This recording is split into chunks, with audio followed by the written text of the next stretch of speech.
esa capacidad. Y bueno, después de todo esto, después de dejar Tigres, termino yendo a Morelia. Donde pasas quizás el pico más alto en tu carrera. En Morelia tuviste 2 etapas, según lo que investigué. Regresaste Correcto. A Santos en 2003-2004, pero en Morelia llegás en una época en la cual a todo futbolista le motiva más porque se viene una Copa del Mundo y se viene, que era Corea-Japón 2002, y también Morelia, que en Michoacán no había tenido un equipo que fuera recordado, sino que Morelia, ahorita se me viene a la mente, por ejemplo, el paso de Tomás Boy, por ejemplo, un reciente paso que tuvieron con un técnico de los jóvenes que va saliendo en el fútbol mexicano, pero que igual no dio el campeonato que dieron ustedes. Y en Morelia alcanzás el pico más alto en tu carrera que se te llegó a considerar, y yo por eso te decía al principio, que eras como lo del Gallo Vázquez en el León de Matosas, exitoso y que jugaba muy bien. En Morelia tú tenías funciones parecidas a las que tenías en medio campo, y en el cual consiguen un título, juegan Libertadores, creo que avanzaron de octavos de final de Libertadores, y pasas el mejor momento de tu carrera quizás, pero se comete, tendrá sus motivos, pero yo investigando hablan de las mayores injusticias que han tenido los seleccionados mexicanos que no han asistido a una Copa del Mundo. Venían con La Puente, si no me equivoco, Manolo es destituido y llega el Vasco Aguirre. Y empieza a sonar en todos los medios, así como sonó en el 2018, que por qué no llevaban a Rodolfo Pizarro y por qué Osorio no llevaba a Pizarro, que por qué no llevaban a Tato Noriega a la selección, y que por qué, y al final no vas al Mundial. ¿Cómo fue esa época para ti? ¿Cómo fue ese momento, que sabiendo que era el mejor momento de tu carrera quizás, que la prensa decía lo mismo, y que la única persona que tenías que convencer no la convenciste y no te llevó al Mundial?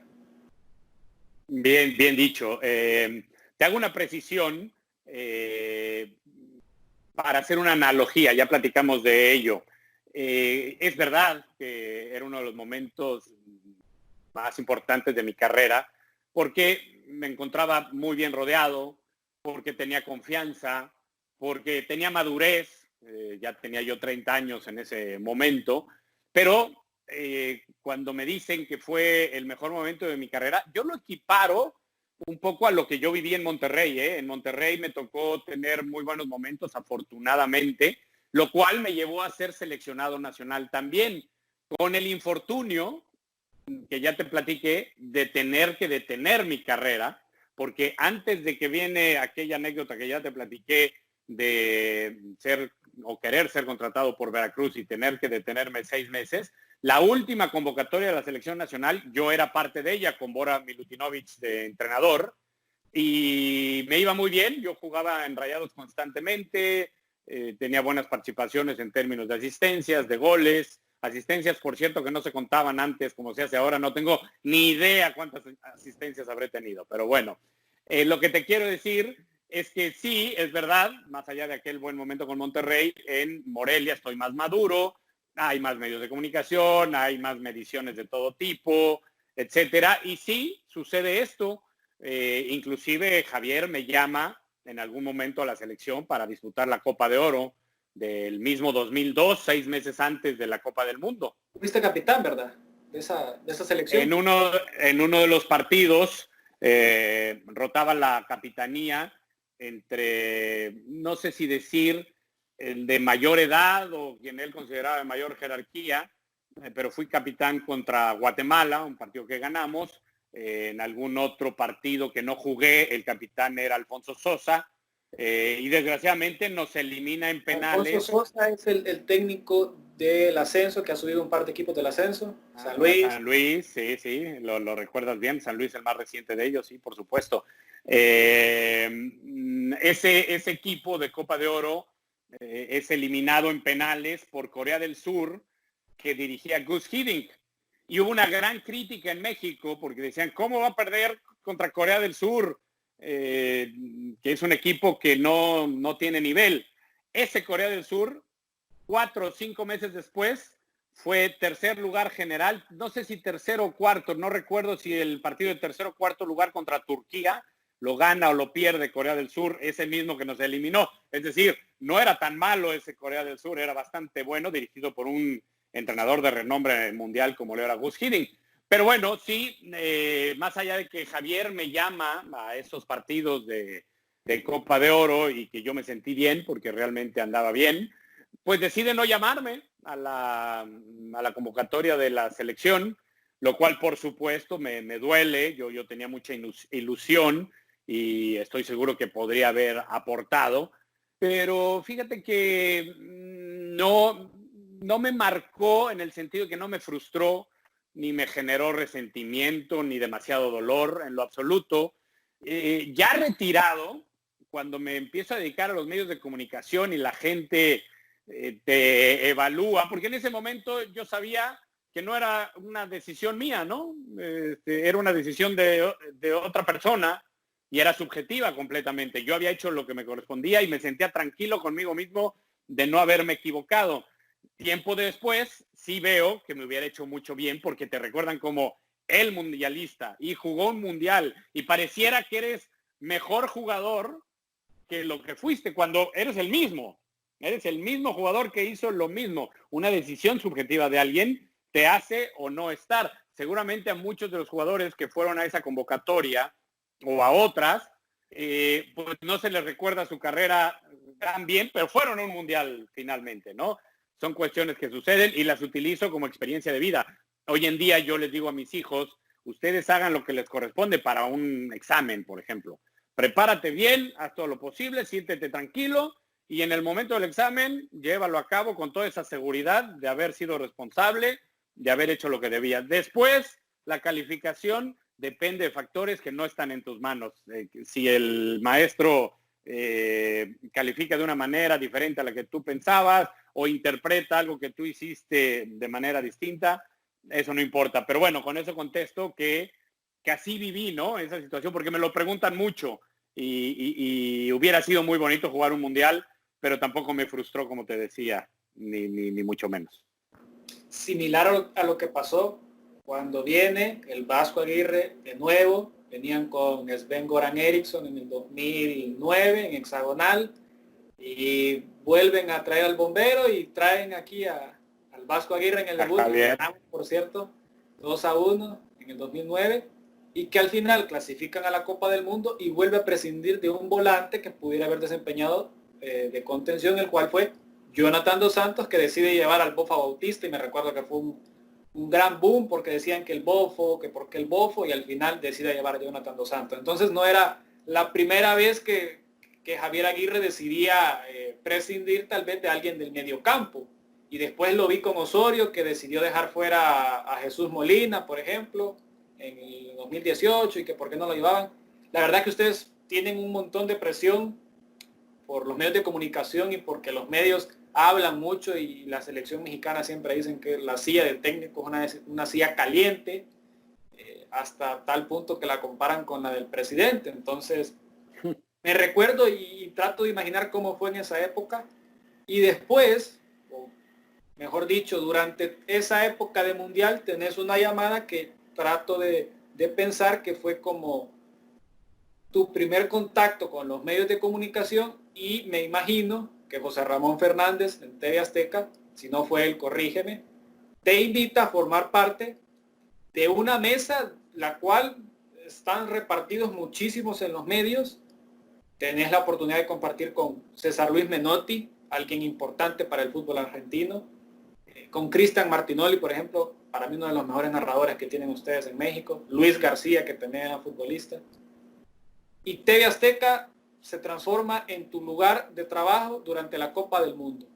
¿Cómo fue esa experiencia de estar en una mesa donde se respiraba fútbol y que analizaban fútbol y que te invitan, tú siendo futbolista, y que se hablaban que hubiera sido esa Copa del Mundo, pero te toca vivirla como periodista o como analista? ¿Cómo fue esa época? Una experiencia muy bonita, diferente.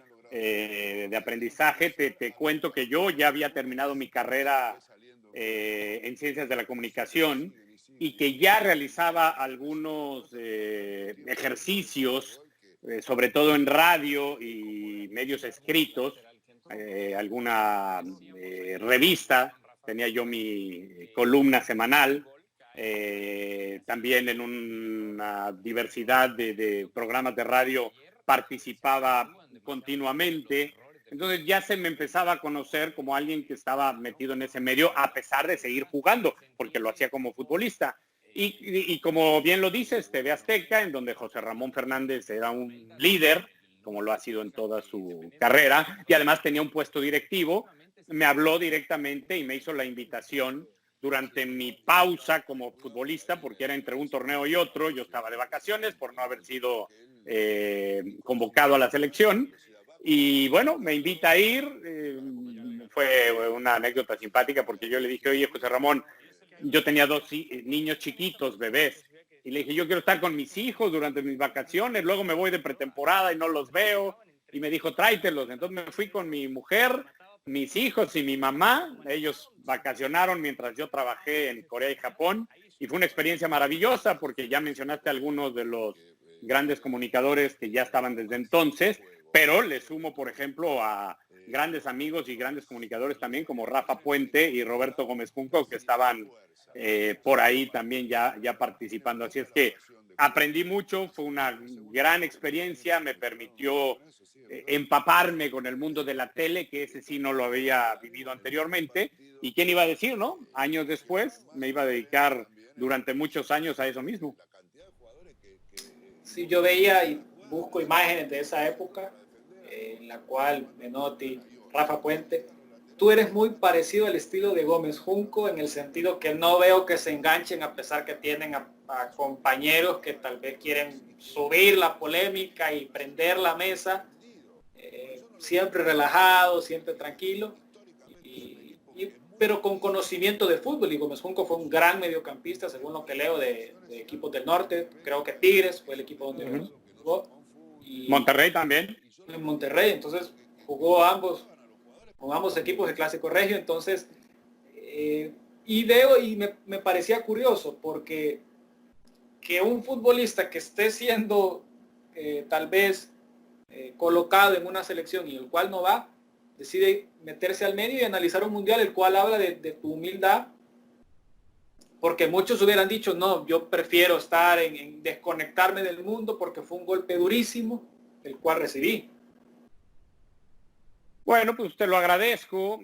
Sí, puede ser. Yo lo único que te puedo decir es que, como ya te lo comenté, yo sé que pude haber ido y aportado como futbolista, pero también sé que las decisiones de los entrenadores son muy respetables y yo también sé que yo no era ni Messi, ni Cristiano Ronaldo, ni siquiera Cuauhtémoc Blanco, ¿no? Que era un talento desbordante de nuestro fútbol. Yo era un muy buen jugador en ese momento, aunque soy feo y con madurez, y pude haber aportado muchas cosas, pero no iba a ser la diferencia. Entonces, puedo entender a Javier Aguirre, porque además un detalle en mi carrera es que yo jugué en diferentes posiciones y eso tal vez llevó a la larga a los entrenadores a no llevarme a algún mundial, porque no era el especialista por la derecha, no era el especialista de delantero, no era el especialista de enganche, no era el especialista de contención y de volante. Jugué de todo, jugué de central, jugué de portero inclusive. Entonces, bueno, son circunstancias. Volviendo a tu pregunta, yo lo encontré como una gran oportunidad, la disfruté mucho, aprendí. Y hay una anécdota por ahí que te la comparto y tiene que ver con lo que tú mencionas. Me tocó compartir la narración, el comentario mejor en vivo en Japón del partido México-Italia, en donde México hace un gran encuentro. Y después del partido, pues, saludamos al equipo, a los jugadores y evidentemente dentro de ellos al cuerpo técnico, en el que estaba Javier. Javier y yo teníamos alguna cercanía por amigos en común que se casaron con la esposa de Javier, era hermana de la esposa de un amigo mío de la infancia. Bueno, teníamos cercanía, nos conocíamos bien, y entonces yo felicité a Javier por el gran partido y el gran mundial que estaba haciendo el equipo, y le llamó la atención pensando, como tú dices, que pudiera yo estar enojado, resentido, y me dijo, bueno, te creo que me lo dices honestamente, y sí se lo decía honestamente porque no tenía yo ningún resentimiento, y además es verdad que México desempeñó un buen fútbol, le hizo un gran mundial, así es que fue una gran experiencia, ¿cómo no?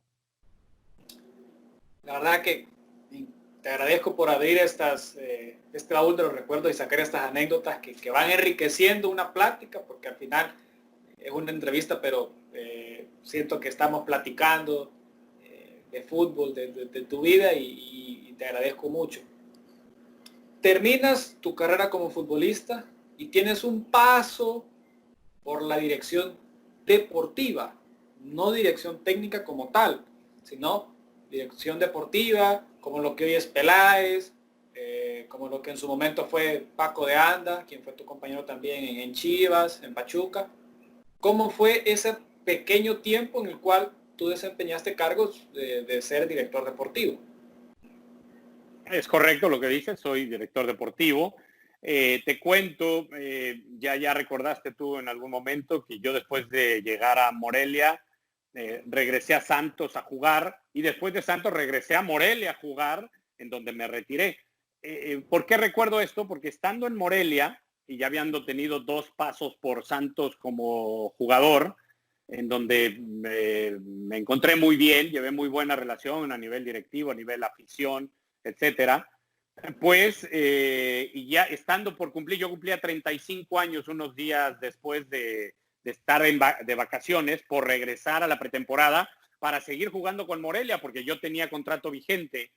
Recibo una llamada de la directiva de Santos, que había sido la directiva que yo había tenido 6 meses antes como jugador, para decirme que había una reestructura, que iba a salir el presidente era quien se encargaba del área deportiva, y entonces el nuevo presidente no tenía esos conocimientos deportivos e iban a crear la dirección deportiva, y me invitaban a ver si me interesaba. Me llamó la atención, como decimos en México, me movió el tapete, porque te digo, yo ya estaba a unos días de cumplir 35 años y erróneamente pensaba que ya no iba a poder seguir jugando muchos años. Hoy veo que me equivoqué, porque estaba físicamente entero, estaba maduro, tenía contrato vigente, la institución contaba conmigo, creo que debía haber seguido jugando, pero bueno, en ese momento me ilusionó mucho regresar a una ciudad en donde tenía amigos, a una institución muy seria, y a empezar una nueva carrera que llamaba mi atención. Yo pensaba en ese momento que era una carrera más estable que la de entrenador, que era otra alternativa que yo podría haber tenido.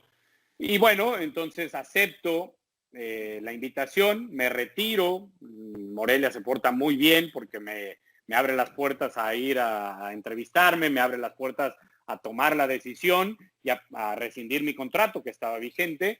Y después, bueno, viene esta experiencia súper enriquecedora, pero negativa, de ser director deportivo en Santos, porque no nos fue muy bien. Te decía que es un momento de cambio, de reestructura en la institución, que había pasado de ser muy sólida a ser vendida a un personaje de que no vale la pena mencionar el nombre, pero que le hizo mucho daño al fútbol de la comarca lagunera. Se rescata por parte de la empresa anterior y la Federación Mexicana Santos Laguna, y es cuando viene esta reestructura, ¿no?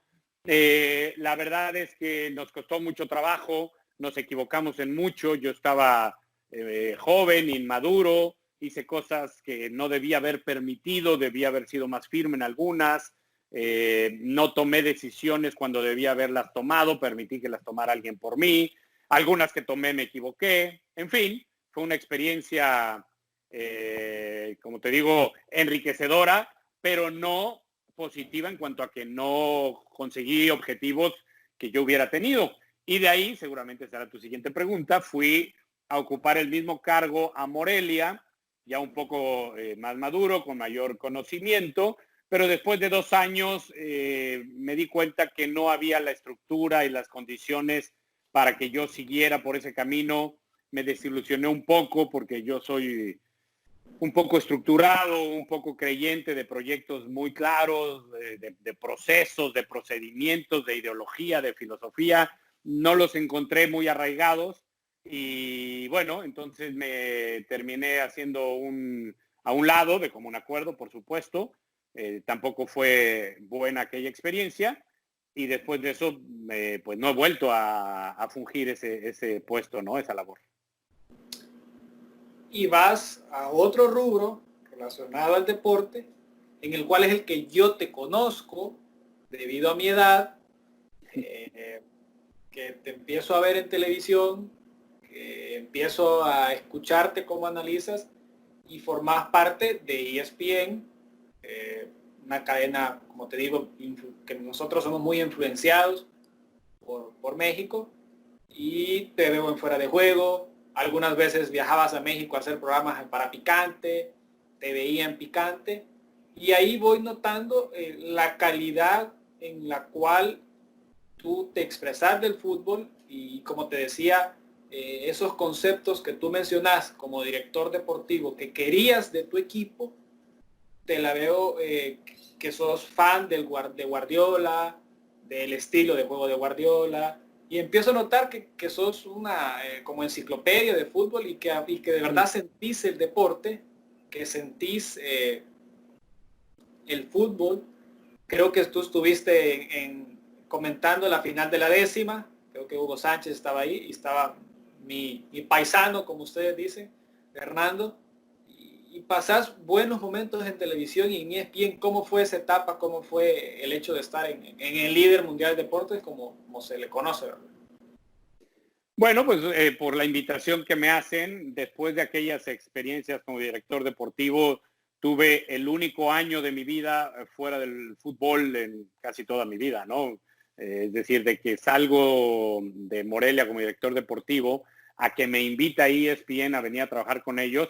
Hay un periodo en el que estoy involucrado en un negocio personal que yo tuve, pero debo decir que fueron algunos meses realmente, porque otra cadena de radio aquí en los Estados Unidos, y la comparto porque estoy muy agradecido con él, se llama Fútbol de Primera, que encabeza Andrés Cantor, un comentarista muy destacado y conocido acá en el mercado latino de Estados Unidos.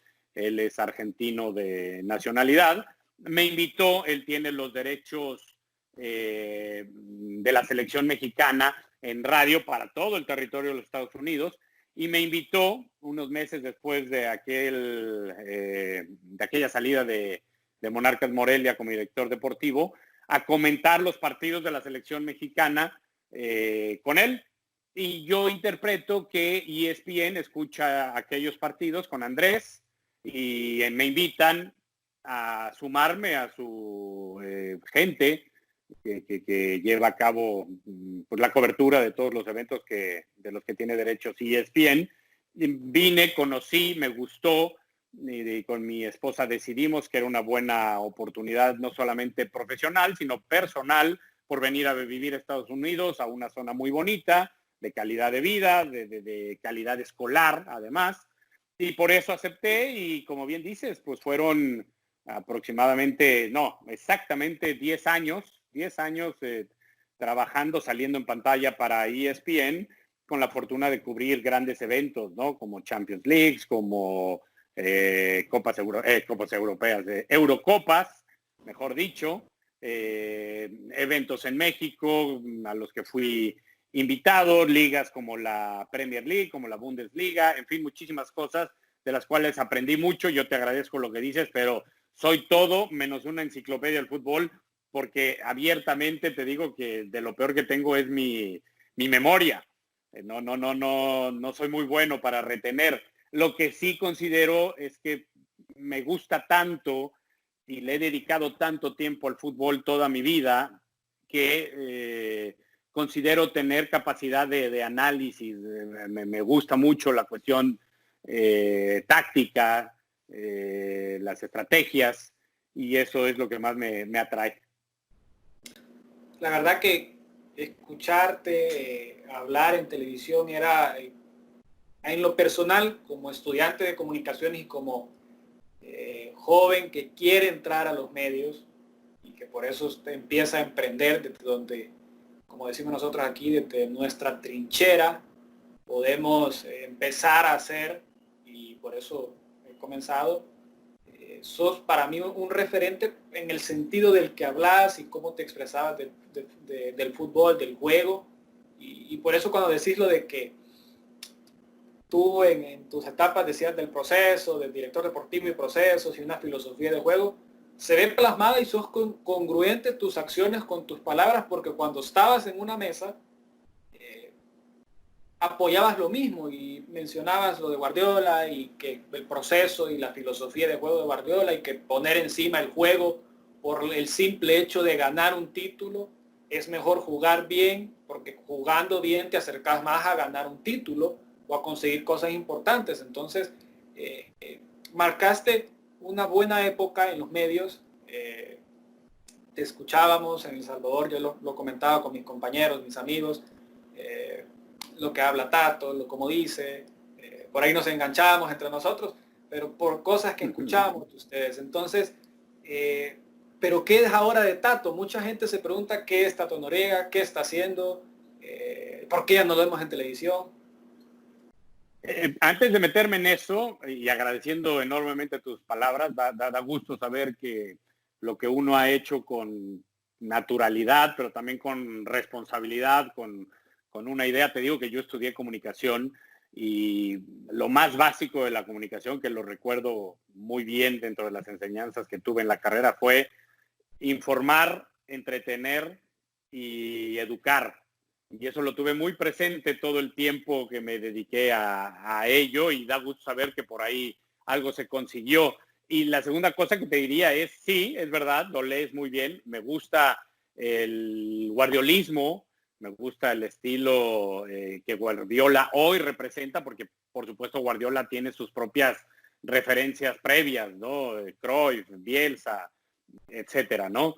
Pero quiero dejar bien claro que respeto mucho lo que no va por ahí. Es decir, soy de aquellos que piensan que lo que Mourinho ha hecho, y sobre todo lo que Mourinho hizo en su etapa destacada, tiene mucho valor. Es decir, creo que para llegar a un objetivo hay diferentes caminos. A uno nos gusta uno, a otros les gusta otro, pero yo respeto mucho al que llega legítimamente a ese objetivo con otras formas, que es, por ejemplo, el mouriñismo, ¿no? O lo que hace el Cholo, que hay algunas cosas que no comparto, pero hay otros estilos, no es el único, ¿no? Porque además creo que jugar bien tiene la posibilidad de hacerse de diferentes maneras. Ahora, el jugar al gusto de alguien ya es diferente, porque alguien puede haber un juego al gusto de alguien, pero que no precisamente esté bien jugado. Y puede haber un juego bien jugado, pero que no le guste a alguien. Espero explicarme, no enrollarme demasiado, pero después de estas precisiones y respondiendo a tu pregunta, desde hace aproximadamente 6 meses ya no salgo más en pantalla para ESPN. Estoy preparándome para lo que venga, no estoy decidido ni claro todavía. No creo hacer algo continuo y definido, específico en algún tiempo, tal vez un par de años. Me voy a preparar, estoy un poco más dedicado a eso, a la preparación, a mi familia, y en ese lapso, aproximadamente 2 años, tomaré la decisión con base a esa preparación, con base a las puertas que se vayan abriendo, de hacia dónde voy a ir. No lo sé todavía, pero en su momento con todo gusto lo compartiré. De verdad, Tato, ha sido una plática, como te la decía, una entrevista al final. El público que está empezando a suscribirse a mi canal y todo eso, el cual lo agradezco, va a decir qué buena entrevista, pero yo la siento como una plática, como una plática en la cual tú cuentas tu vida. Te agradezco. He tocado muchas puertas, como te decía, fuera de cámaras. No dejes de tocarlas. Exacto. Cuando tú me respondiste, yo dije, entonces sí sirve tocar puertas y está súper bien tocarlas y lanzarse y soñar alto. Te agradezco un montón. Me comentabas que estás haciendo un par de cursos y todo eso. Te hubiera dicho gracias por darme tiempo. La verdad que tenemos mucho tiempo en estos días, pero tú sí has hecho tiempo para atenderme, para platicar. Te has tomado la molestia de hablar conmigo. Una entrevista que, adelantando, va a ser subida en 2 partes debido a la riqueza en contenido que hay. Se me hace muy difícil lanzarle al público de una esto cuando podemos dejarlos un poco como enganchados para la siguiente parte. Y te agradezco enormemente, Tato, nuevamente por aceptar la entrevista, la llamada, por conocer, por ejemplo, como te decía, yo te conocí en la televisión y después me tocó empezar a conocerte en tus etapas como futbolista. Entonces, gracias por aceptar la llamada y ojalá la vida me permita viajar a Connecticut o que tú vengas a El Salvador y tomarme un café contigo, porque sería de las cosas en las cuales hablaríamos de fútbol y el cual yo comparto mucho esa ideología y la filosofía que tú tanto veneras y que tanto admiras de Guardiola. Y de verdad, gracias, Tato, por la entrevista.